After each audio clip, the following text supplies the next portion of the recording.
ever wonder how did we get so far? Fearless of the ocean,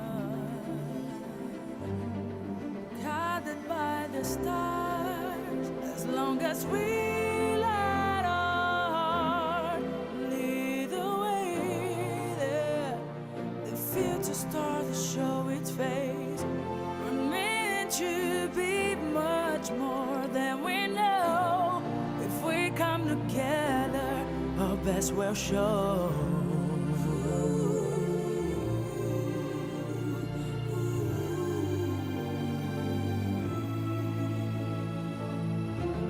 Would you like to know the answers without learning anything? We're together, nowhere, but getting better is my thing.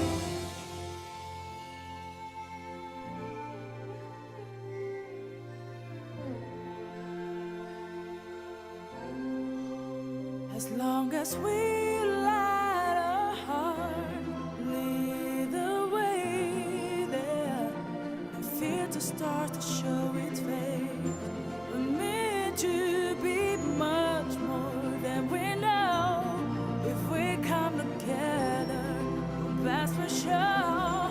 Wherever you go, the question will follow. Look at how we grow, a greater tomorrow. As long as we light our heart, either way, yeah, the future starts to show its face. We're meant to be much more than we know. If we come together, well, that's for sure. We let our heart lead the way, yeah. The future starts to show its face. We need to be much more than we know. If we come together, our best will show.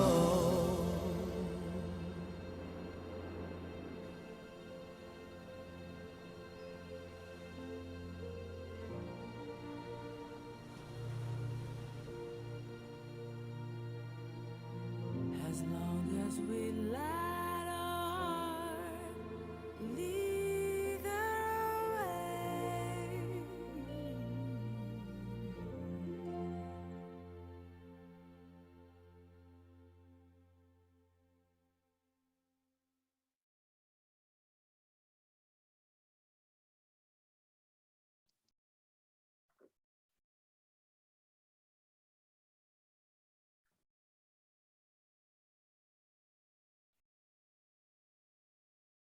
Olá, pessoal, boa tarde.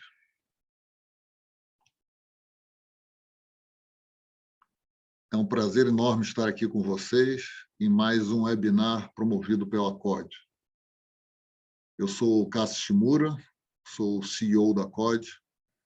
No encontro de hoje, vamos falar sobre um tema bem importante, bem relevante e que impacta diretamente a definição de estratégia das empresas e a vida das pessoas, que é a macroeconomia e todos os cenários e possibilidades para 2022. Para isso, hoje aqui contamos com a presença de convidados de peso, como a Silvia Matos, coordenadora do Boletim Macro IBRE da FGV, e Otávio Costa, sócio e gerente de portfólio da Crescat Capital. Eles farão uma breve apresentação e, em seguida, abriremos para discussão e perguntas. Então, caso você queira tirar dúvidas, mande perguntas e nós vamos ficar conversando aqui, ok?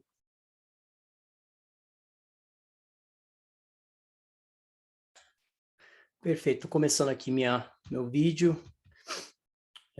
compartilhar uma apresentação em um segundo. Vocês conseguem enxergar aí? Todo mundo consegue ver? Vamos lá, então. O Otávio Costa agora vai começar falando um pouco sobre a economia macro-americana. O Otávio, conhecido como TAV nos Estados Unidos, eu comentei, ele é sócio-gerente da Crescat Capital e está na empresa desde 2013. Ele construiu o modelo macro da Crescat, que identifica o estágio atual do ciclo econômico dos Estados Unidos, por meio de uma combinação de 16 fatores. Sua pesquisa foi publicada em veículos financeiros como Bloomberg, The Wall Street Journal, CNN, Financial Post, The Globe and Mail, Real Vision e Reuters. Otávio é natural de São Paulo, Brasil, fala português, espanhol, inglês. Otávio é um craque. Ele se formou na Lindenwood University, em St. Louis, é graduado em administração de empresas, com ênfase em finanças. E também joga tênis. Jogou na primeira divisão da NCAA. E, enfim, Otávio, seja bem-vindo à nossa live e boa apresentação. Muito obrigado. Vocês conseguem me escutar perfeitamente e enxergar minha apresentação? Tudo certo? Perfeito. Então, vamos lá. Bom, eu queria começar falando um pouco sobre um gráfico que eu acho que talvez seja o gráfico mais relevante que a gente tem hoje no mercado financeira. Na minha opinião, é um problema, né? Um desequilíbrio no mercado, que seria essa proporção entre commodities e o mercado acionário aqui nos Estados Unidos e global.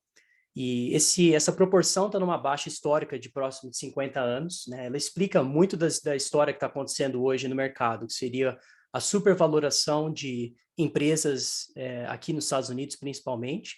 Ao mesmo tempo, a gente está vendo uma falta de investimentos em recursos naturais, né? Que acaba, no entanto, impactando o mercado de commodities também. Então, as commodities estão extremamente baratas com relação ao mercado acionário. Então, é por aí que começa né, a apresentação. E como você pode ver em outros períodos da história, quando a gente chegou a níveis similares, a gente viu, na verdade, um período em que o mercado de commodities, na verdade, performou melhor do que o mercado de ações aqui dos Estados Unidos, principalmente. Existem 3 pilares. Eu acho que a gente está passando por uma mudança de regime macroeconômica aqui nos Estados Unidos e principalmente em países desenvolvidos, e eu acho que isso tem muito a ver com 3 pilares inflacionários que a gente enxerga aqui nesse mercado. Bom, um deles tem sido essa mudança, né, da população, principalmente classe baixa aqui nos Estados Unidos. A riqueza delas aumentou de um nível que a gente nunca viu na história, né? Comparado, por exemplo, com após a crise de 2008, quando a riqueza da população mais pobre aqui dos Estados Unidos chegou a cair próximo de 84%, dessa vez a gente está vendo o maior aumento da história, né? Isso não é um crescimento orgânico, isso na verdade tem sido criado por uma transferência de riqueza do governo americano para a população, com um foco muito grande em desigualdade social. Isso vai ter um impacto inflacionário, na minha opinião. O brasileiro sabe muito bem, né, porque já viu esse tipo de política, né, com foco. Isso eu não estou querendo nem comentar na parte sendo positivo ou negativo com relação à minha opinião política. Isso apenas, estatisticamente, quando você dá mais dinheiro para a população mais pobre, eles tendem a gastar mais do que a população mais rica. Isso não quer dizer que esse crescimento de riqueza da população pobre aqui nos Estados Unidos esteja acontecendo a um nível em que a parte rica da população também não esteja se beneficiando. Se você olha nesse gráfico, a gente está vendo a quantidade de ativos financeiros entre essa barra vermelha, entre a parte da população rica, né, ou de classe alta, e a população de classe baixa, ou seja, 15 vezes é a diferença, né, de ativos financeiros que a população aqui dos Estados Unidos de classe alta tem no seu portfólio com relação à população mais pobre aqui dos Estados Unidos. Então, quando a gente olha os fundamentos, né, em geral, então, sem dúvida tem um problema de desigualdade social que o governo está colocando como foco, na minha opinião, e vai continuar fazendo isso. Então, os fundamentos do consumidor, na minha opinião, se você olhar o balanço, né, endividamento com relação à renda, ou o quanto que eles estão pagando, né, para servir a sua dívida, você vê aqui que a gente está em baixas de mais de uma década, ou seja, os fundamentos do consumidor, na verdade, estão melhores. Mais uma vez, eu quero enfatizar que isso não é uma melhora orgânica, isso foi, na verdade, né, uma mudança que ocorreu, dado o estímulo fiscal que a gente viu, do nível que a gente viu, principalmente pelo governo americano. Se a gente entrar para o segundo pilar é a parte do custo, né? O custo o custo de materiais, ou também o custo de mão de obra. E quando a gente enxerga aqui também, analisa a parte de salários com relação ao número de pessoas empregadas aqui nos Estados Unidos, primeiro que você pode notar nesse gráfico, que tem uma história desde 1960, a gente teve um crescimento secular durante os anos 60 até o fim dos anos 70, que foi um período inflacionário aqui, né? Depois a gente passou dos anos 80 até o final até próximo de 2018, ou algo do tipo, a gente viu essa queda secular, né, de crescimento de salários aqui nos Estados Unidos. A gente acha que isso agora está mudando. E essa mudança é algo que acaba infiltrando dentro do sistema econômico de qualquer país e acaba gerando um problema inflacionário. Então, a gente está vendo, né, na verdade, um aumento em salários mínimos aqui nos Estados Unidos. A gente está vendo, principalmente na parte mais uma vez, a classe baixa vem aumentando extremamente, até mesmo salários em Wall Street, ou seja, entre várias partes da economia, a gente está vendo, em geral, salários aumentando com relação à população. E isso eu acho muito difícil a gente reverter essa mudança. Um outro enorme problema que, para a gente, acabou vendo isso como uma solução ou talvez uma oportunidade imensa, talvez a maior oportunidade que eu já vi na minha vida. A gente está vendo aqui a parte o ciclo de gastos de investimentos de produtores de commodities, que vem caindo, na verdade, a níveis que a gente não vê há muito tempo. Então, aproximadamente, você pode ver uma queda de 34%, né, de investimento feito pelos produtores de commodities. Esses são os maiores produtores de commodities do mundo, né, por sinal, é um modelo que eu criei. Se você olhar o próximo gráfico, a gente está olhando apenas a parte de petróleo e combustíveis, né, aqui dos Estados Unidos. Também, né, em partes historicamente baixas, como você pode ver. E isso está gerando um problema de falta de infraestrutura dentro de recursos naturais, onde a gente viu um longo período de investimentos entrando na parte de mercado de tecnologia e acabou esquecendo de uma parte do mercado que seria necessidades básicas, né, principalmente a parte de commodities. Então, né, o terceiro pilar que eu gostaria de comentar tem sido essa imprudência, né, fiscal e monetária que a gente está vendo aqui nos Estados Unidos há um tempo já. Então, quando a gente olha e agrega a parte fiscal, né, a conta fiscal dos Estados Unidos, junto com a conta corrente, com relação ao PIB, ou seja, o que eles importam e exportam e quanto que o governo vem gastando, quanto recebe também de renda, a gente está vendo das piores proporções, até mesmo 3 pontos percentuais abaixo do que a gente viu no pior momento da crise de 2008. Então, isso acaba forçando, né, um aumento de endividamento aqui nos Estados Unidos e acaba forçando o Banco Central na verdade, ser o grande comprador desse tesouro nacional americano ao longo prazo. Isso cria, na nossa opinião, um sistema, um problema inflacionário, né, que vai ser gerado nos próximos anos, na nossa opinião. Então, quando você olha outros períodos da história que a gente passou por um regime parecido ou similar, foi na década de 1910, na década de 1970, e talvez algumas pessoas gostam de falar de 1940, né, também como foi aquele período da guerra, Segunda Guerra Mundial. Todos esses períodos que a gente viu, na verdade, foi que a taxa de juros real, né, ou seja, menos a taxa nominal menos inflação, ela estava em níveis negativos durante essas 3 décadas. Outra né, tendência que a gente viu foi que o mercado de commodities, na verdade, performou muito bem com relação ao mercado acionário. Como você pode ver aqui nesse gráfico, no primeiro painel, tem apenas, né, a Dow Jones, né, ou seja, o mercado aqui, um índice de mercado acionário aqui dos Estados Unidos. Você pode ver aqui que, na verdade, o retorno em termos reais, na verdade, foi negativo durante aqueles dois períodos, dos anos 70 e 1910. Os anos 40 eu não coloquei ali porque, na verdade, a média do crescimento de inflação não foi no mesmo nível que a gente viu nos anos 70 e 1910. Então, isso acaba mostrando para a gente essa oportunidade de compra dentro de ativos tangíveis, né? Esse é um momento que, para qualquer investidor, na nossa opinião, esse é um período que você deveria enfatizar e priorizar, né, investimentos em ativos tangíveis. Que seriam ativos tangíveis? Na nossa opinião, seriam propriedades que tenham minérios, ou a parte de exploração, desenvolvimento e produção de projetos com commodities. Então, a gente está extremamente otimista nessa parte do mercado, a gente, há um tempo já, uns 2 anos aproximadamente, que a gente vem investindo nesse lado. Quais são as partes de risco do mercado? Né? A parte de risco do mercado tem sido a valoração do mercado acionário, sem dúvida. Se você olhar a parte, né, cíclica, né, ajustada dos ganhos, né, e com relação aos preços das empresas hoje, né, a gente está vendo uma nos momentos mais caros da história, né? Então, o que justifica isso tem sido a baixa taxa de juros e até mesmo a inflação, né? O custo de capital estando tão baixo. Outra que a gente acha que isso pode mudar.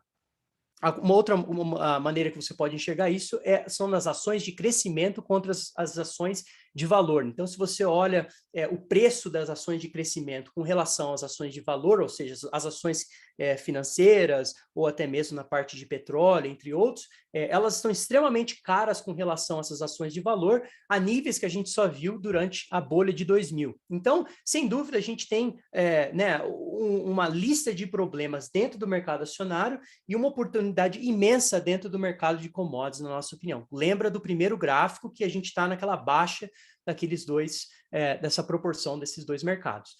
Hoje, se a gente olhar as empresas de tecnologia aqui nos Estados Unidos, né, eu estou focando nos Estados Unidos, na maioria dos meus gráficos, você pode ver que o fluxo de capital, né, a renda de fluxo de capital dessas empresas, quando você tira a inflação, a força inflacionária, o crescimento inflacionário, na verdade, está em níveis negativos, que a gente só viu, na verdade, está abaixo do nível que a gente viu durante um pouco antes da bolha, do estouro da bolha de 2000. É óbvio que eu não estou querendo assustar ninguém. Mais uma vez, eu acho que existem oportunidades nas duas partes do mercado. Só estou mostrando um pouco do risco que existe. A China, acho que eu vou tocar depois, mais tarde, na China, mas brevemente você pode ver aqui o mercado chinês, principalmente aqui nesse índice, na verdade é da Ásia, mas o peso é muito grande, na verdade, na parte acionária do mercado chinês, com relação ao resto do mercado no mundo, e a gente está vendo essa divergência. Então, né, a gente está com um pouco de medo que, na verdade, a linha branca deve seguir a linha vermelha. Essa é a ideia desse gráfico, né? A gente está um pouco com receio que o grande motor da economia global, sendo a China, está começando realmente a ter problemas que pode, sim, respingar aqui para outros problemas aqui nos Estados Unidos, principalmente. Uma das oportunidades mais interessantes que eu acho que a gente está vendo hoje tem sido o preço, bom, esse efeito dominó, né? Já estou quase acabando minha apresentação, mas esse efeito dominó que a gente está vendo entre o mercado de commodities. Primeiro a gente viu o preço de madeira aqui nos Estados Unidos subir muito, depois a gente viu o preço de coisas como a parte de energia, né? Petróleo, até mesmo combustíveis aqui nos Estados Unidos e outras partes do mundo. Depois a gente viu a parte do carvão subindo bastante, o zinco, e agora a gente está vendo o preço da amônia subir. Então, se você enxerga isso, né, de uma forma mais ampla, parece que a gente está vendo um efeito dominó, né? Cada hora é uma commodity que começa a estourar para cima. A gente acredita que a próxima que deve subir e que não está precificado na volatilidade implícita das alternativas de investimento dentro de produtos agrícolas ou commodities agrícolas, na verdade, é uma das oportunidades que a gente está vendo de compra, né, nos próximos anos. Dentro das oportunidades que a gente enxerga que são as mais interessantes, tem sido na parte de ouro e prata, principalmente exploração, né? Todo o mercado a gente, na verdade, viu pouquíssimo investimento dentro desse mercado, a gente não vê uma descoberta grande de ouro e prata nos últimos 3, 4 anos, ou seja, a gente está passando por um período de falta de descobertas, escassez desse tipo de materiais, isso também dentro do mercado de metais de base.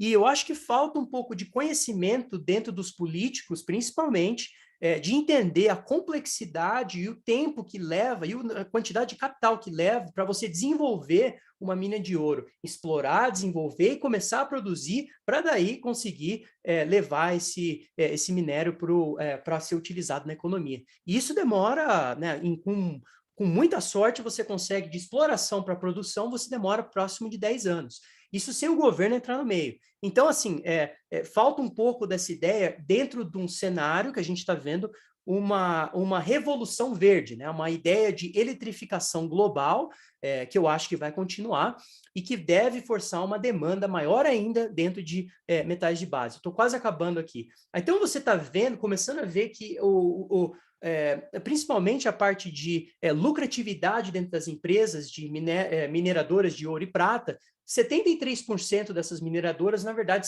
têm lucro em relação ao seu fluxo de caixa. Então, algo que a gente nunca viu na história, como você consegue ver nesse gráfico. Aqui estão as descobertas de ouro, então você consegue ver aqui na linha azul, que a gente viu nenhuma descoberta de ouro nos últimos 3, 4 anos. A curva amarela, na verdade, é apenas o número de reservas de ouro que a gente tem no mundo hoje.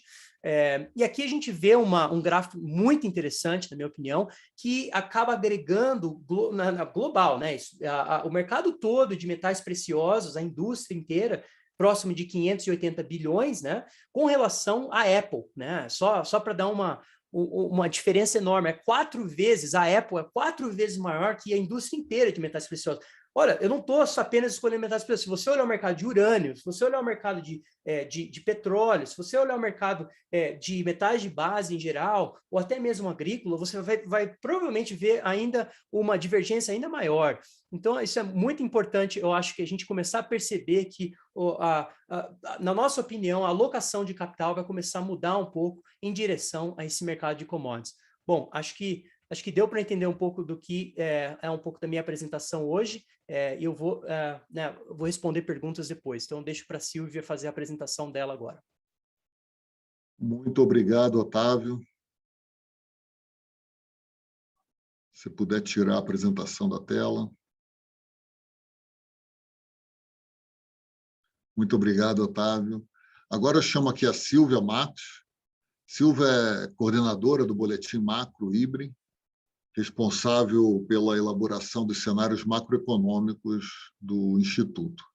É professora do mestrado profissional em Economia da FGV desde 2004. Foi economista do Departamento de Pesquisa do Banco BBM, de 2005 a 2008.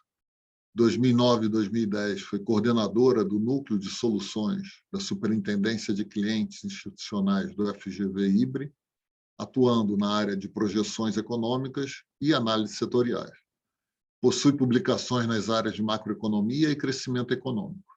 Bacharel em Ciências Econômicas pela Universidade Estadual de Campinas, mestre e doutora em Economia pela Escola de Pós-Graduação em Economia da FGV.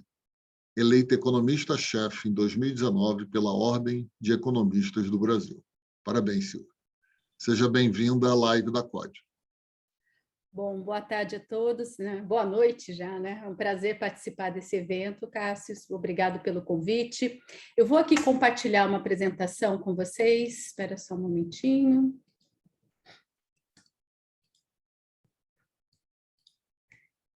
Vocês estão visualizando? Sim. Sim. Perfeito.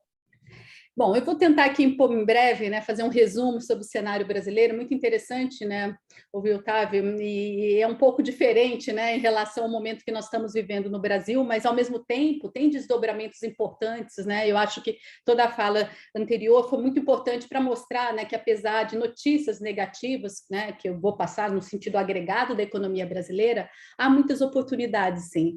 E esse é um momento, né, com muita incerteza no mercado, né, não só doméstico, questões domésticas, mas também há questões internacionais relevantes que depois a gente pode mapear riscos, principalmente para 22, né?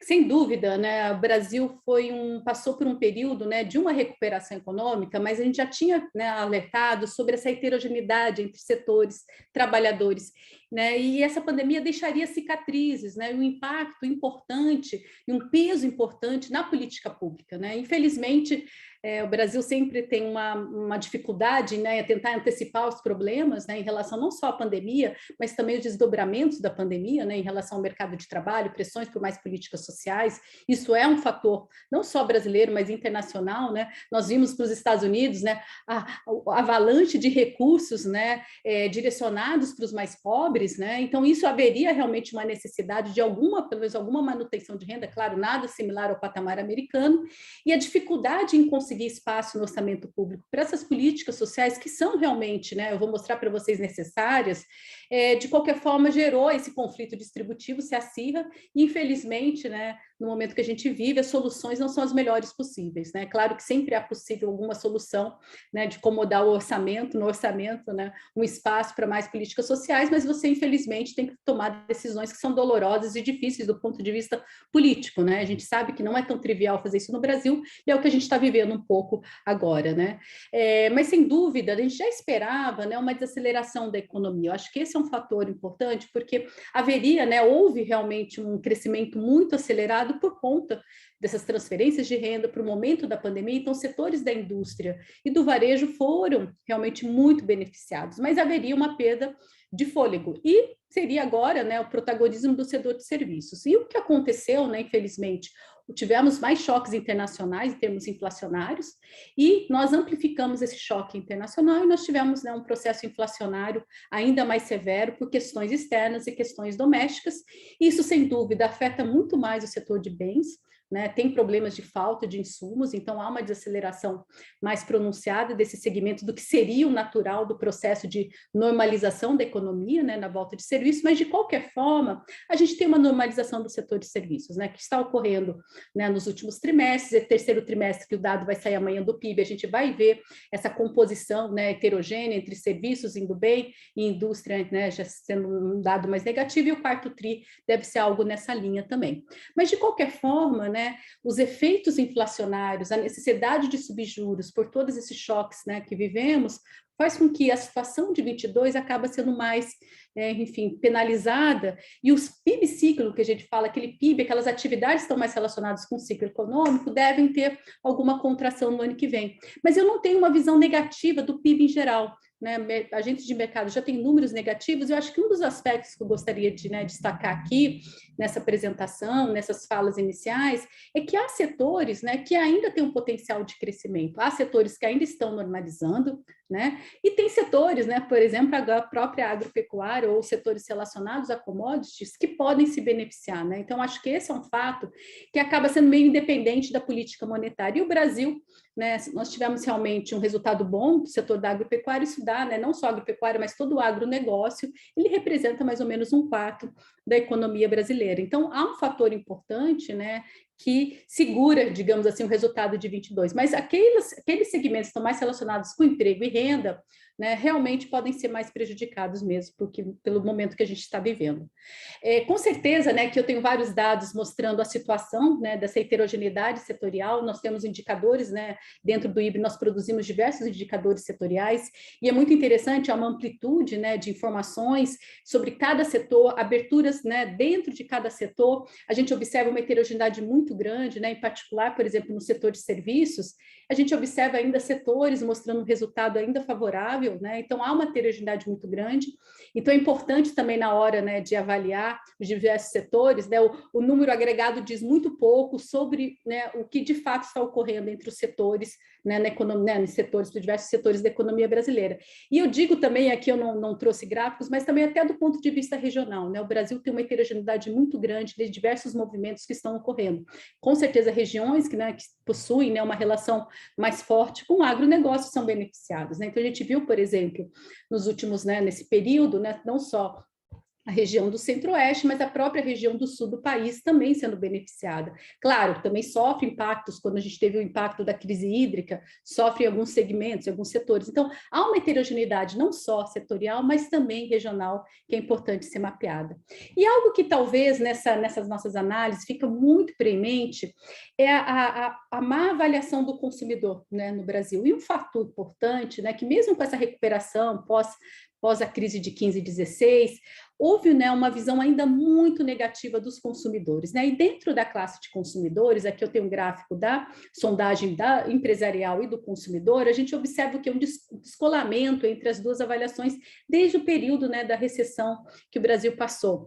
E também durante a pandemia, porque o que aconteceu, né? Você realmente teve um impacto muito grande, né, em mercado de trabalho, e tivemos também efeitos inflacionários importantes. Mas eu gostaria também de mencionar que esse choque nas famílias brasileiras não é homogêneo.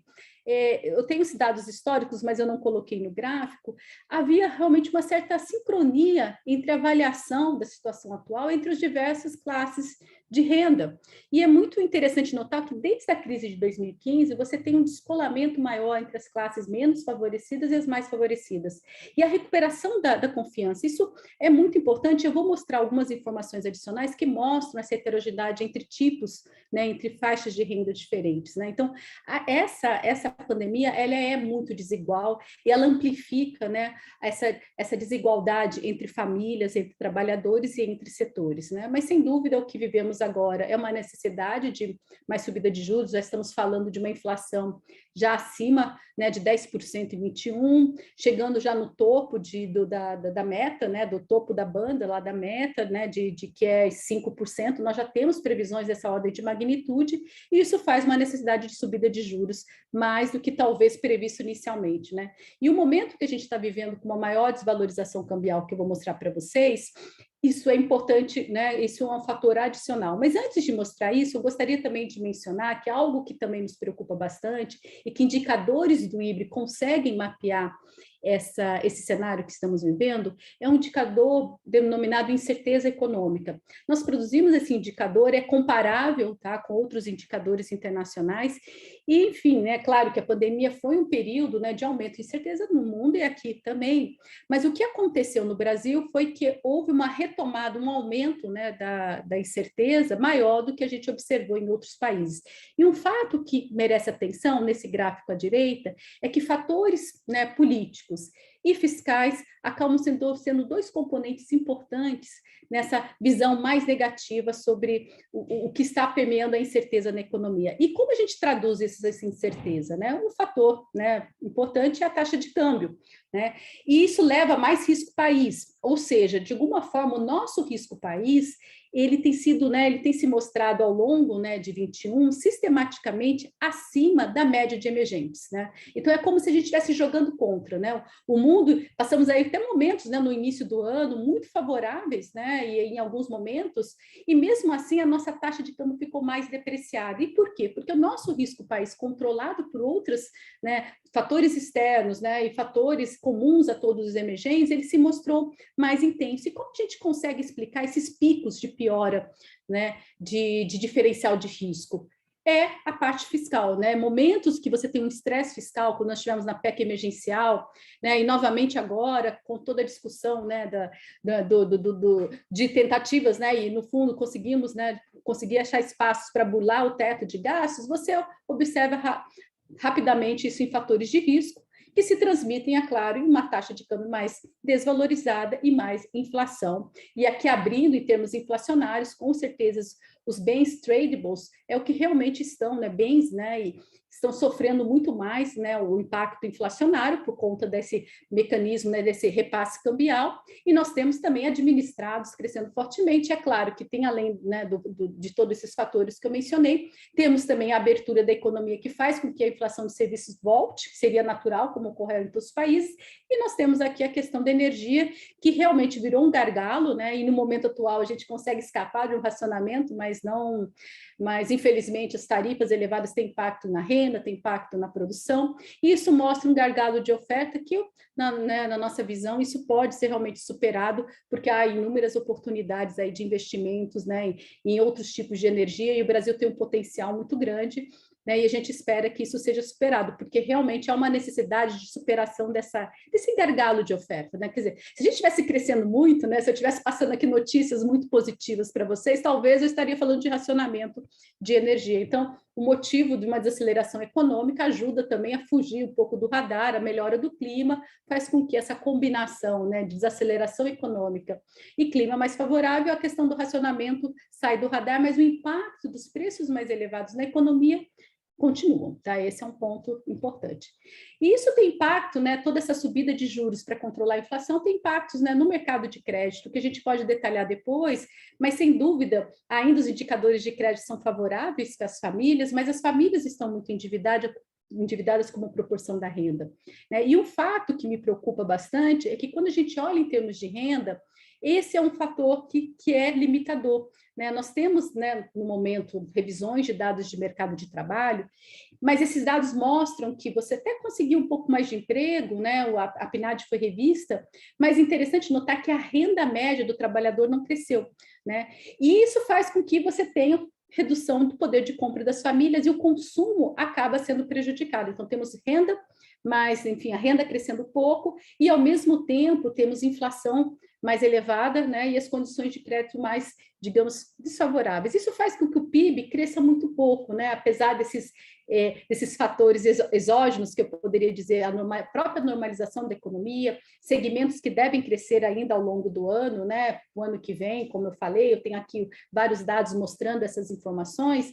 O PIB como um todo, o PIB agregado, deve crescer muito pouco, né, a gente tem aí uma tendência de crescimento que já era abaixo nessa linha azul, né, uma tendência de crescimento da economia brasileira que, infelizmente, né? A gente saiu da recessão ainda com vários, né, obstáculos para uma aceleração maior do crescimento, e agora a gente está, né, tendo um momento que 22, infelizmente, vai ser um ano muito ruim, né, a despeito, né, da possibilidade, né, de poder ter um crescimento maior por conta, pelo menos, de superação da pandemia, mas infelizmente outros fatores tornam o cenário um pouco mais desafiador. Aqui tenho todos os números, tá? Não vou entrar, né, em detalhes, mas a ideia é que mostrar que há setores que são mais prejudicados em 22, e aí a indústria, na nossa avaliação, é um setor que vai continuar sendo prejudicado no Brasil, mas, por outro lado, segmentos de serviços e a agropecuária devem ter um bom desempenho. Então, é muito heterogêneo. Então, olhar o dado agregado não necessariamente representa toda a economia brasileira. Então, acho que essa é uma mensagem que eu gostaria aqui de reforçar a todo momento. A gente tem que olhar os dados mais desagregados para o Brasil. E isso vale também na avaliação, né, do mercado de trabalho, das famílias brasileiras. Eu dei uma visão geral mais negativa, mas eu já mencionei que as famílias, né, de mais alta renda são mais protegidas. E não é só isso, né? O que explica, talvez, né, esse evento é que, novamente, né, os trabalhadores sofreram de uma maneira muito desigual. Os informais, que são os mais desqualificados, os mais vulneráveis, eles sofreram mais com a pandemia. E isso ocorre, é muito interessante que mesmo entre os informais, né, se o informal, mas é um informal que tem uma escolaridade elevada, ou seja, tem um superior completo, houve até aumento do emprego no ano de uma pandemia, ou seja, educação importa e muito. Educação diz muito sobre a capacidade desse trabalhador de se reinventar, se requalificar e poder, até num cenário de uma informalidade, né, ele conseguir um ganho de renda, porque ele consegue realmente estar no mercado de trabalho. Então, realmente no Brasil, né, a questão do capital humano é tão premente, é uma desigualdade tão grande entre trabalhadores, que esses dados agregados são muito negativos, porque a gente tem uma massa muito grande de trabalhadores pouco qualificados. Mas nós temos realmente trabalhadores com alta qualificação, né, média qualificação, e esses trabalhadores não foram prejudicados pela pandemia, né? Eu acho que esse é um fator relevante e difícil, né, de ser mapeado pelos dados agregados.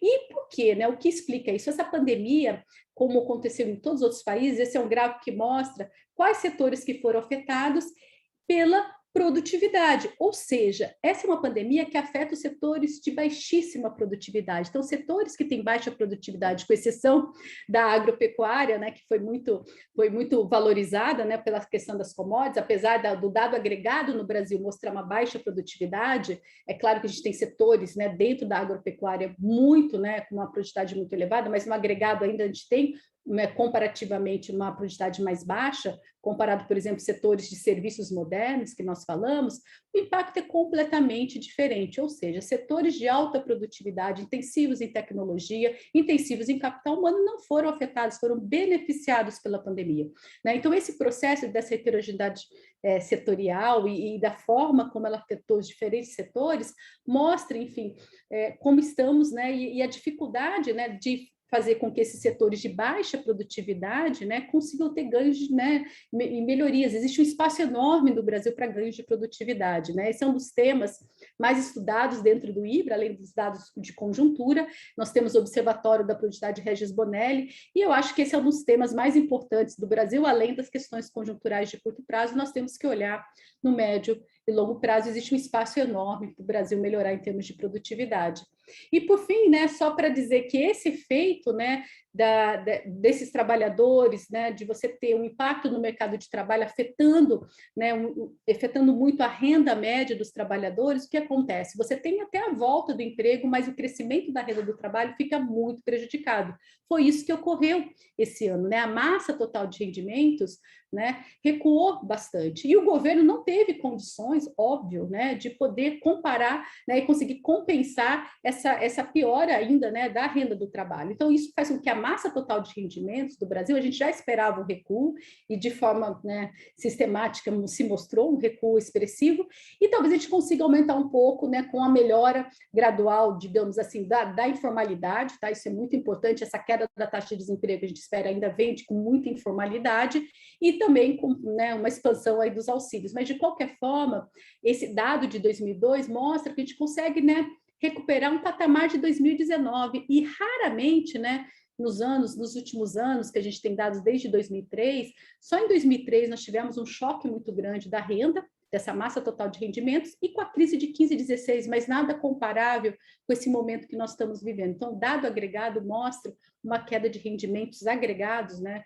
E aí tem todas as transferências de renda do governo, mesmo o governo fazendo transferências, não conseguindo compensar.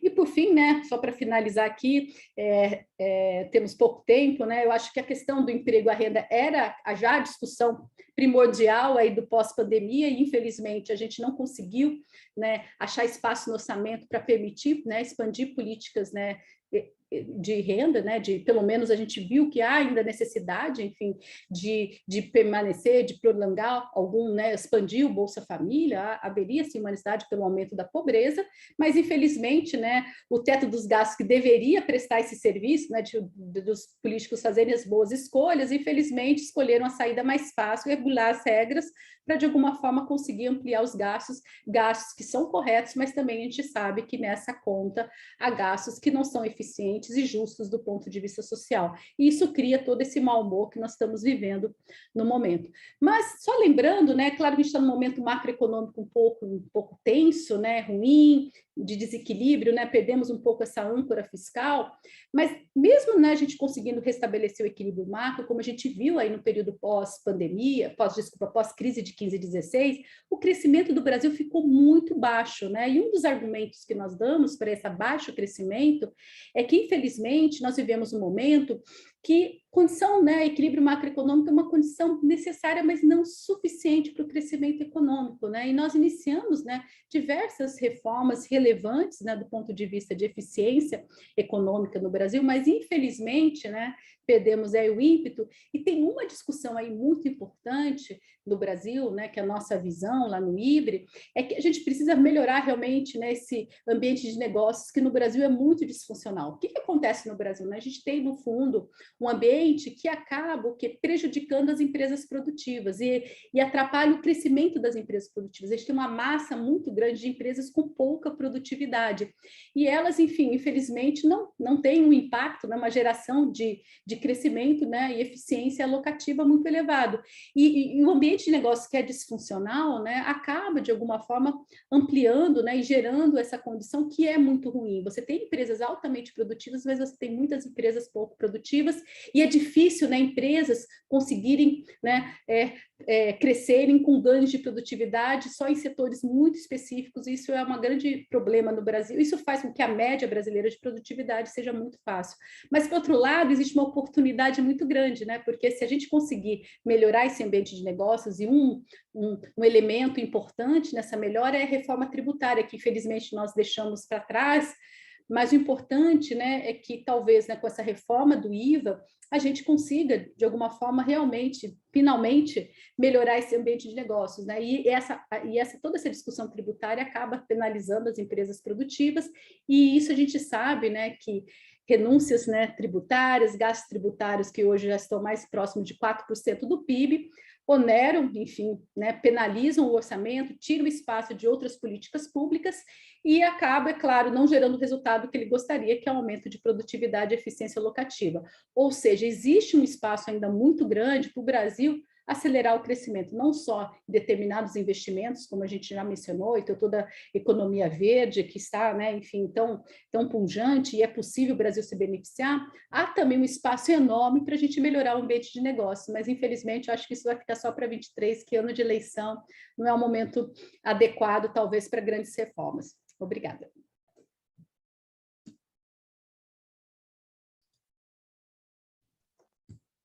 Muito obrigado, Silvia. Obrigado, Otávio, também. Agora, pessoal, vamos começar a parte de perguntas, vamos conversar um pouco sobre todos os comentários e colocações, tanto o Otávio e a Silvia fizeram, cenários macroeconômicos internacionais, nacionais. Eu queria começar aqui com uma pergunta. Qual a opinião de vocês, como vocês enxergam que esses temas comentados, colocados, podem influenciar em 2022 o mercado de crédito no Brasil? Otávio, Silvia. Bom, eu posso começar, né? Eu acho que eu apresentei, né, em um slide brevemente, né? Nós temos um momento, principalmente para as famílias, eu acho que é um momento delicado, né, gente? Um momento que ainda os indicadores são muito favoráveis, né? Nós vimos nas últimas informações para as famílias no agregado, mas já na margem já vê aumento de custos, né? E uma leve aumento, né, da inadimplência, muito pequeno ainda o impacto, mas a gente tem um risco, né, desse aumento de custos pelo mercado, enfim, pelo aumento de juros. E a nossa visão é que o grande problema é que as famílias, né, o crescimento da renda, principalmente no agregado no Brasil, será muito penalizado. Então, esses indicadores, quando a gente coloca, né, de dívida sobre renda, serviço da dívida sobre a renda, né, quando a gente tem, por exemplo, crédito imobiliário, já o serviço da dívida sobre a renda já está 27%, né? E isso é um high histórico, né? A gente nunca viu, talvez na série histórica, um valor tão alto. A questão é que isso não seria um problema, né, se a gente tivesse uma perspectiva de crescimento, porque essa ideia do crédito, você dá crédito, a economia acelera. Então, assim, a foto é boa, mas o filme é um pouco preocupante. Por isso que eu acho que o cuidado, enfim, né, de vocês, de todos que avaliam crédito, é olhar com um olhar muito mais cuidadoso para essa heterogeneidade, porque a gente vai ver famílias, trabalhadores que são beneficiados, ficam até imunes, né, esse período aí difícil que vai ser 2022, essa travessia, mas, por outro lado, provavelmente ainda alguma vulnerabilidade que vai ser relevante do ponto de vista macro, mas eu acho que ainda há oportunidades, sim, tem trabalhadores, como eu mostrei, trabalhadores que se beneficiam, e eu acho que é difícil a gente ter um cenário macroeconômico que todas as famílias são penalizadas. Então, acho que existem ainda heterogeneidade, e é mais difícil fazer avaliação, né, sobre o crédito nesse contexto, e para empresas também, acho que o Otávio pode falar melhor, que também há uma heterogeneidade muito grande também, a minha visão acho que é um pouco nessa linha. Bom, vou usar um gráfico rapidinho para ilustrar algo que eu acho que é importante sobre a parte de crédito. Tentar mudar daqui. Bom, o que acontece durante crises econômicas aqui nos Estados Unidos, principalmente em países desenvolvidos, é que o governo tem que acabar emitindo tesouro, né, para conseguir financiar estímulo fiscal.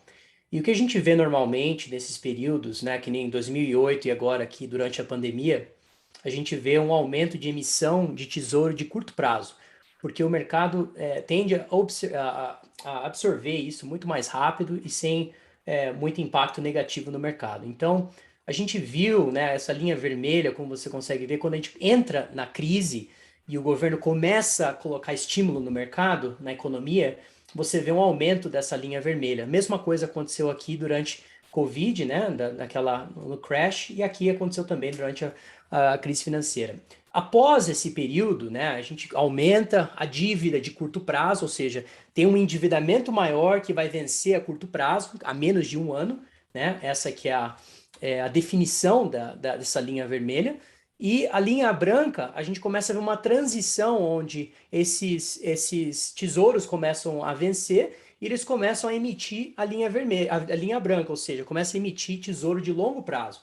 Então é isso que a gente está vendo, essa transição no momento. E quando a gente olha a quantidade de emissão, né, de tesouro de longo prazo hoje, é próximo de 620 bilhões, o último número, 620 bilhões nos últimos 3 meses foi o que eles lançaram de tesouro de 5 anos acima, né, praticamente. A maioria foi de 5 a 10, entre outros também. Mas dentro disso daí acaba criando, né, um choque de oferta, né? Só que o Banco Central americano vem comprando o quê? Próximo de 35% dessa emissão.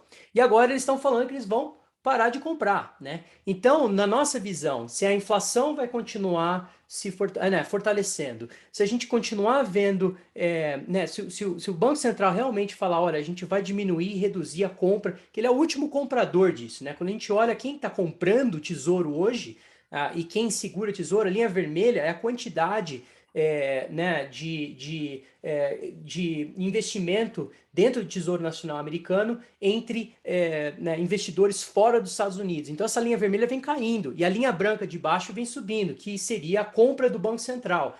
Então a gente acha que o que vai acontecer, né, quem que vai ser o comprador dessa dívida? Então, a gente acha que a taxa de juros nos Estados Unidos de longo prazo tem uma grande probabilidade de subir. Isso provavelmente vai causar uma certa mudança na condição financeira em geral. A gente vai ver provavelmente o custo de capital subir, e principalmente na renda fixa ou renda variável, na verdade, dentro de empresas de risco maior. A gente acha que isso não está precificado no mercado, principalmente para o próximo mês, 2 meses. E, né, diria até mesmo próximo a 6 meses. A parte de, né, a gente acha que a taxa de juros dos ativos de risco devem subir de forma significativa, dado esse cenário. Então, essa eu acho que é o impacto aí na parte macro. Perfeito. Obrigado, Silvio. Obrigado, Otávio. Mais uma questão aqui, uma pergunta, um pouco, de novo, sobre esse tema de como criar cenários para 22, como planejar a sua empresa ou a condução da família, da vida de cada um para 2022. A gente tem a pandemia, né? Então, olhando para frente, né, para 2022, a gente tem todos os impactos que a gente já conhece da pandemia, tem nova variante que acabou derrubando as bolsas aí, essa nova variante que ainda não tem muita informação. Mas como vocês acreditam que a pandemia continuará impactando em 2022? Enfim, sei que é difícil falar, mas só uma opinião de vocês aqui sobre o tema. Esse é um tema que todo mundo quer ouvir. Bom, né, posso começar, é difícil porque, né, a gente não entende tanto, né, de vírus, nem os epidemiologistas entendem bem, né, o que está acontecendo. Todo mundo conhece um pouquinho mais agora. Agora todos somos especialistas. Mas, de qualquer forma, eu acho que, pelo menos por enquanto, eu acho que não é algo que me preocupa tanto, apesar, né, de ser sempre um momento difícil, né, de gerar uma certa estresse, né, porque, pelo menos por enquanto, né, e aí pode ser um evento, talvez, realmente, em algumas regiões que você não tem vacinação, que estão mais vulneráveis, isso realmente pode ser um cenário mais negativo e contaminar o Brasil por esse cenário negativo. A questão é que no Brasil, pelo menos o avanço da vacinação e o que a gente sabe até o momento dessas variantes, parece que realmente vai ter algumas restrições, né, a gente vai ter que continuar usando máscaras, vamos ter que ter talvez alguns eventos, né, esses grandes eventos que a gente gostaria de retomar, por exemplo, carnaval, fim de ano, eu acho que a gente vai ter que avaliar melhor os ganhos, os benefícios, né, e os custos, os possíveis riscos dessas relações, porque realmente pandemia é um evento, né, a gente aprende com a Ásia, é possível controlar, mas a gente tem custos sociais, mas isso não quer dizer que são custos econômicos extremamente elevados. E, novamente, são setores, né, principalmente de entretenimento, que acabam sofrendo muito, né, principalmente desses grandes eventos, mas eu acho que, fora isso, se a gente conseguir se adaptar a isso, a gente consegue, né, até o momento que a gente está vivendo agora, eu não consigo ter uma visão tão negativa sobre isso, só se realmente for uma variante que nenhuma vacina e coisas do gênero. Mas nesse contexto é aprender a lidar com esses riscos que são da pandemia, né? E espero que isso não seja um evento realmente dramático em outras regiões, a ponto de contaminar o cenário internacional como um todo. Mas no Brasil, eu acho que a gente até avançou rapidamente na vacinação e eu acho que isso é uma questão importante. A gente tem capacidade de vacinar, eu confio bastante nessa nossa capacidade de vacinação e conseguir, enfim, rapidamente vacinar novas vacinas, se for necessário. Mas, enfim, sempre é uma questão difícil aí de mapear todos os riscos envolvidos. Bom, brevemente, eu acho que o que a gente viu desde a crise, né, da pandemia, na verdade, foi essa dependência fiscal e monetária, que eu acho que não deve mudar muito, né, principalmente na parte fiscal. A independência do Banco Central aqui dos Estados Unidos praticamente acabou, né?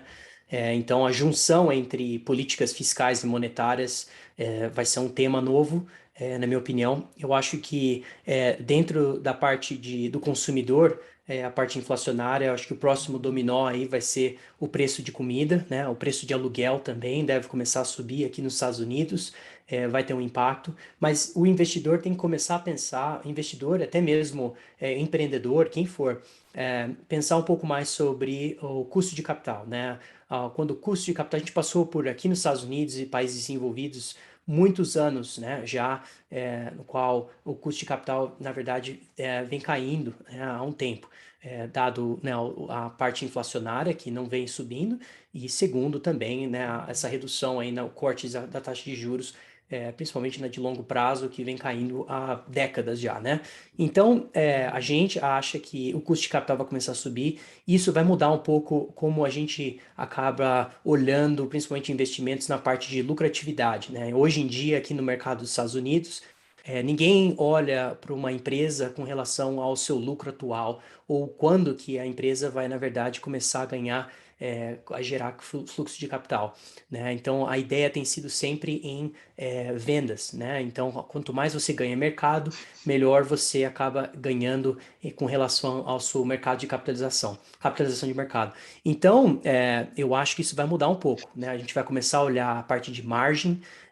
Margem vai ser na margem de lucro vai ser uma parte que vai se tornar algo importante, e eu acho que a parte de liderança do mercado vai mudar muito. Então, a gente vai começar a ver algumas empresas, principalmente na parte de recursos naturais, começando a liderar um pouco o mercado mais do que, por exemplo, as empresas até mesmo de tecnologia. Isso não é o fim do mundo, na verdade, é apenas uma mudança de liderança natural que acontece durante mudanças de regime macroeconômico. Obrigado, Otávio Silva. Silvia, agora uma pergunta mais para você aqui. Você comentou temas da política fiscal brasileira, PEC dos precatórios, enfim, teto de gastos. Queria que você pudesse explicar um pouco mais esse tema taxa de juros, câmbio, PIB, gastos do governo, como que você vê essa conexão para 2022? Bom, Cássio, antes de falar de 22, eu quero fazer um breve comentário sobre uma análise histórica, né? Eu acho que é extremamente importante. O Brasil conviveu muitos anos, né, até antes da crise de 14, com juros reais muito elevados, né? E a gente fala, não é o juro só observado, mas as medidas de juro neutro, né, de uma economia, porque o sintoma de que os gastos estão elevados ou não há sustentabilidade fiscal, isso se traduz não só em juro observado, mas estimativa de juro neutro mais elevado. Juro neutro, né, é aquele juro que não gera inflação e permite, né, que a gente tenha pleno emprego, né, de alguma forma a gente crescer de acordo com o potencial da economia.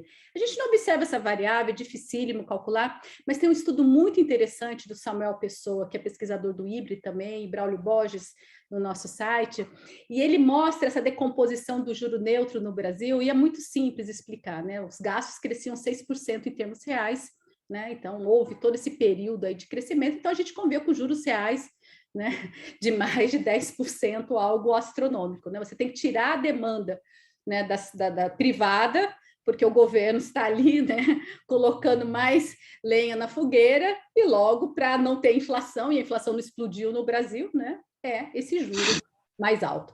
E agora a gente está vivendo um momento, né, que o teto dos gastos foi essa amarra, né? A gente conseguiu controlar os gastos como proporção do PIB, e não só no curto prazo, ele criou uma expectativa de redução, que a gente voltasse aquele gasto como proporção do PIB ao patamar, digamos, bem mais razoável, de 15%, 16%, 15% do PIB, lá em 10 anos, né?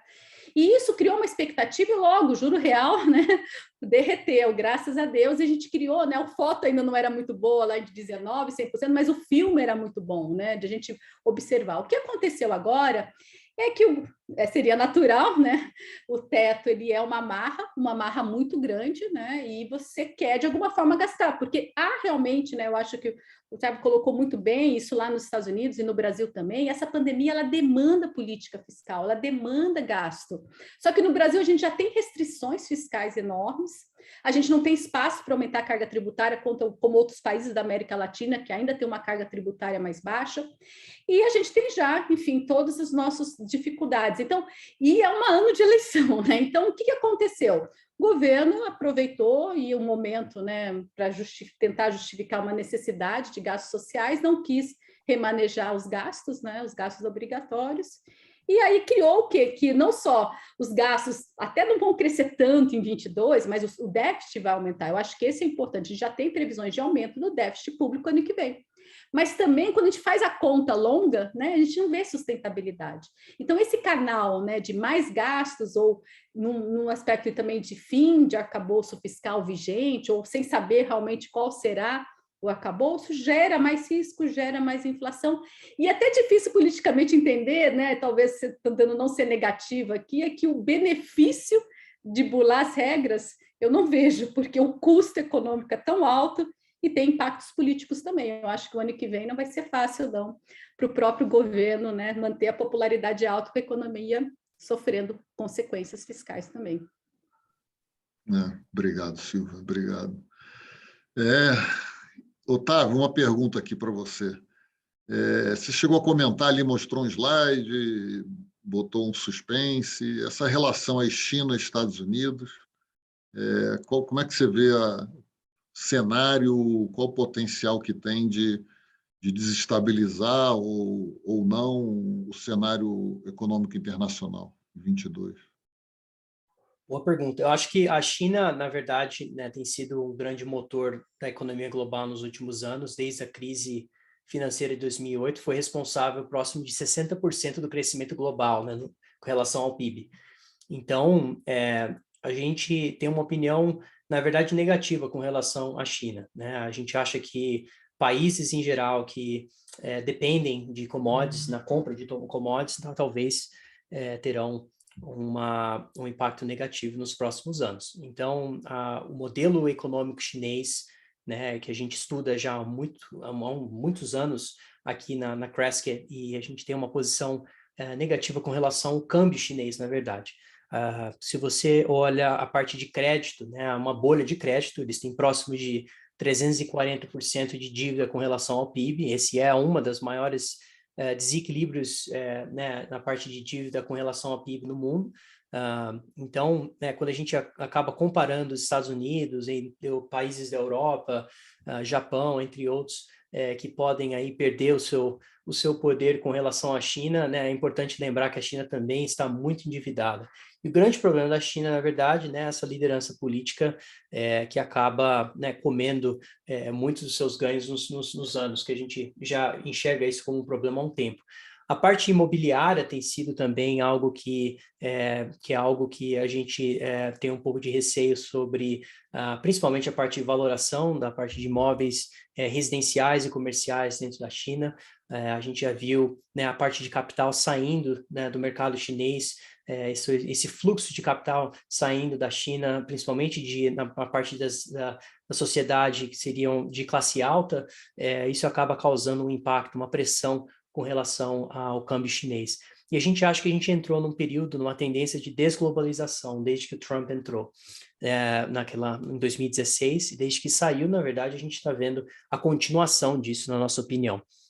O que a gente acha que isso vai gerar é que uma das razões que a gente não viu inflação foi por causa da globalização. Não, agora a gente está vendo o contrário dessa tendência e a gente enxerga isso como algo mais inflacionário. Então, mais uma vez, não quero soar como tudo é notícia negativa, eu acho que tem muitas coisas que dá para acabar aproveitando desse mercado, mas eu acho que a China não é um país que a gente vem investindo, na verdade, a gente tem posições contrárias, principalmente vendidas, né, na moeda chinesa, é uma posição muito barata, né, ninguém aposta contra a moeda chinesa, então a volatilidade implícita é quase, né, mínima, até mesmo a de Hong Kong, né, a moeda de Hong Kong. Então são choques que podem acontecer, que não precisam acontecer, eu não preciso estar certo nisso, mas que se acontecerem, existem formas de você ganhar muito dinheiro sem colocar muito dinheiro investido. Então, são formas assimétricas, né, de você investir. Então, são muito interessantes para quem quer fazer um tipo de hedge no seu portfólio.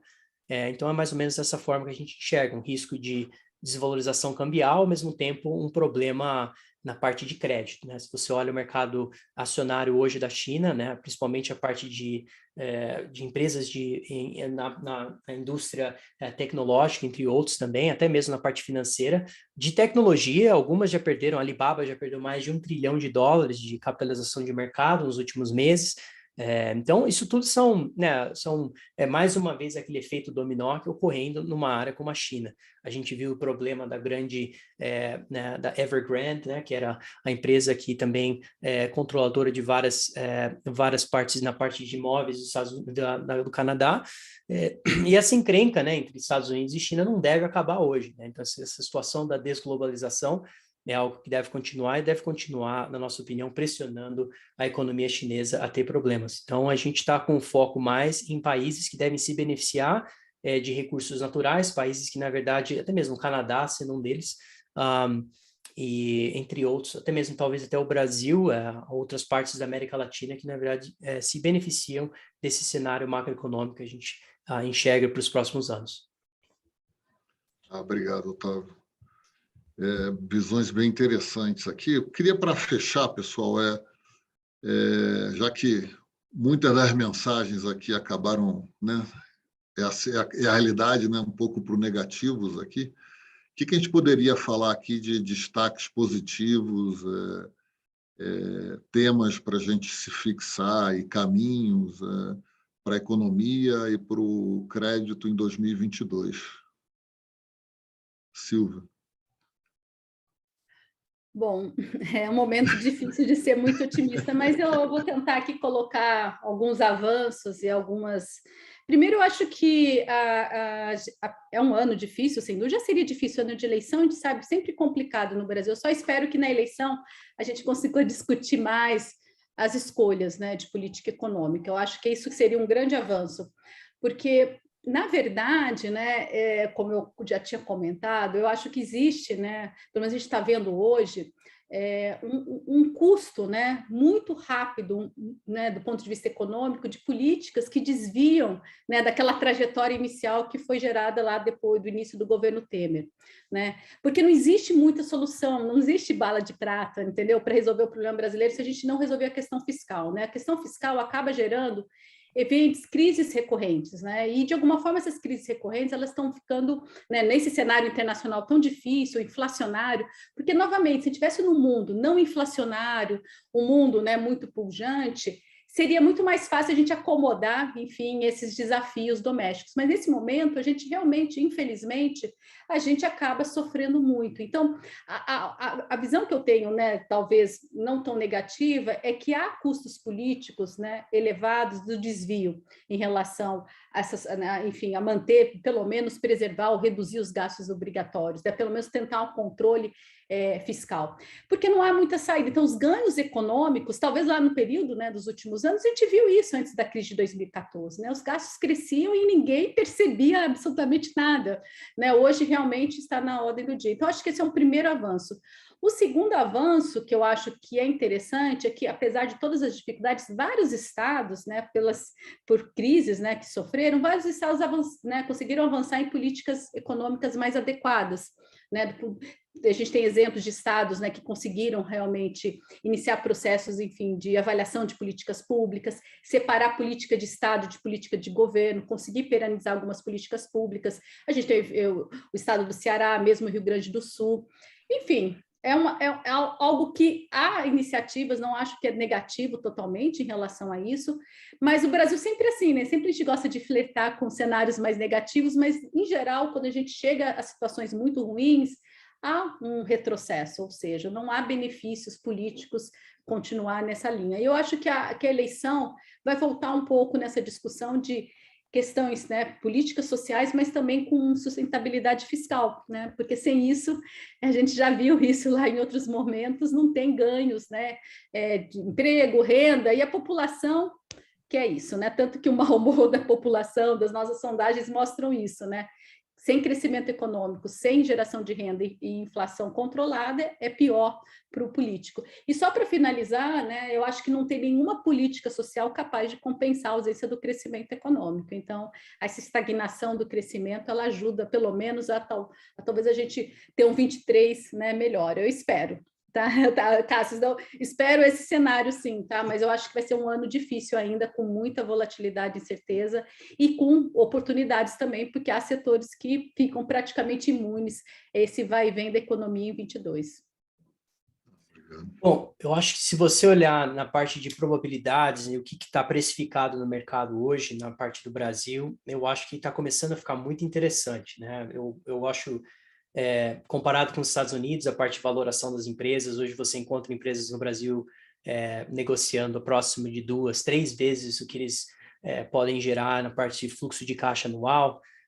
Só para comparar, né, nos Estados Unidos, por exemplo, as empresas aqui de tecnologia, muitas delas estão vendendo próximo de 30 vezes o que eles ganham de vendas, não fluxo de caixa, vendas anual, 30 vezes. né? Algumas 50, tá? Então, assim, a comparação de valoração entre Brasil e Estados Unidos é extrema. E quando você começa a pensar num país que pode se beneficiar da situação da parte de commodities, se eu começar a olhar o que checa, né, de coisas positivas no Brasil, existem várias coisas interessantes. O único motivo que a gente não começou a alocar capital ainda no Brasil tem sido a parte política, né? Infelizmente, a parte política do ano que vem é a grande incerteza, né, da parte do Brasil. Eu acho que se a gente não tiver uma mudança extrema, né, na minha opinião, uma mudança extrema, eu acho que a gente vai ter uma luz verde para investir no Brasil. Então, se a gente encontrar algo que não esteja precificado, que é o caso, a gente vai começar a alocar capital. Então, esse tem sido o interesse, em procurar quais seriam as probabilidades de acertar algo e sem, né, perder muito dinheiro caso esteja errado. Então, eu acho que o Brasil está começando a chegar no nível extremo na parte de como o Ibovespa vem né, já performando há um tempo, muito mal, né, comparado com outros lugares. E, na minha opinião, isso é uma parte positiva, não é uma parte negativa. Então, eu não estou tão negativo com relação à parte do Brasil, na verdade. Acho que estou de olho na parte das eleições. Se a gente vê uma luz verde na parte de política, que não vai ser nada, uma mudança muito louca, eu espero que não, né? Eu acho que aí acho que a gente vai ter um momento interessante. Outras coisas que eu acho que são interessantes no mundo, como a parte positiva, vai ser o mercado de commodities, né? Acho que vai ter um período, hoje o brasileiro, ele tem que pensar acima de tudo, não, né? Às vezes o brasileiro pensa na riqueza nacional, na riqueza, ser rico em reais, né? Mas para o brasileiro ele tem que pensar em níveis internacionais, porque a cada dia que passa e o real perde valor, né? Você está perdendo também valor com relação a padrões internacionais. Então o brasileiro tem que pensar muito aonde que ele estaciona o seu capital. Essa é a parte mais importante. E ativos tangíveis, né, dentro de commodities, até mesmo ouro, prata, o que for que cada um acha, alguns gostam de imóveis, né, que entendem desse mercado.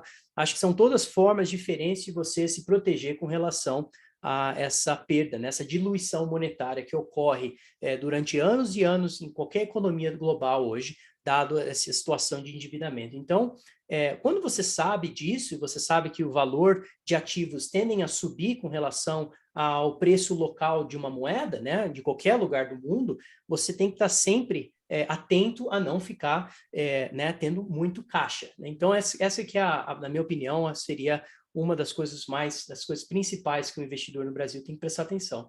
Mas o cenário, né, vão ter partes negativas, né? Os Estados Unidos provavelmente vai ter que subir a taxa de juros um pouco, né? E não é nada o que a gente vê no Brasil. Olha, o Brasil subiu a taxa Selic de uma forma que a gente não viu nenhum banco central do mundo todo subir. Então, se a gente comparar o que os Estados Unidos, como que eles vêm lidando com o problema inflacionário com relação ao Brasil, não tem comparação, né? Aqui nos Estados Unidos a gente está com um déficit gêmeo de 2 dígitos, né?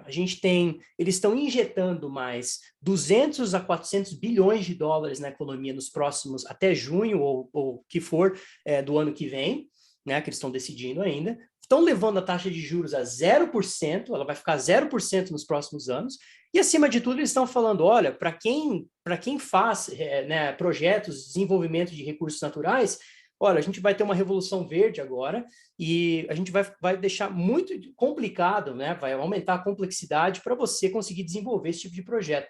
Então, como é que você não vai gerar um problema inflacionário num país desenvolvido? O Brasil está num cenário muito diferente desse, na minha opinião. Mas é lógico que vai ser afetado, né? Se acontecer alguma coisa aqui, vai afetar o Brasil. Mas eu estou de olho, porque eu acho que pode gerar uma oportunidade interessante para o Brasil se a parte política não atrapalhar. Muito obrigado, Otávio, Silva. Pessoal, chegamos no nosso horário aqui para finalizar a conversa.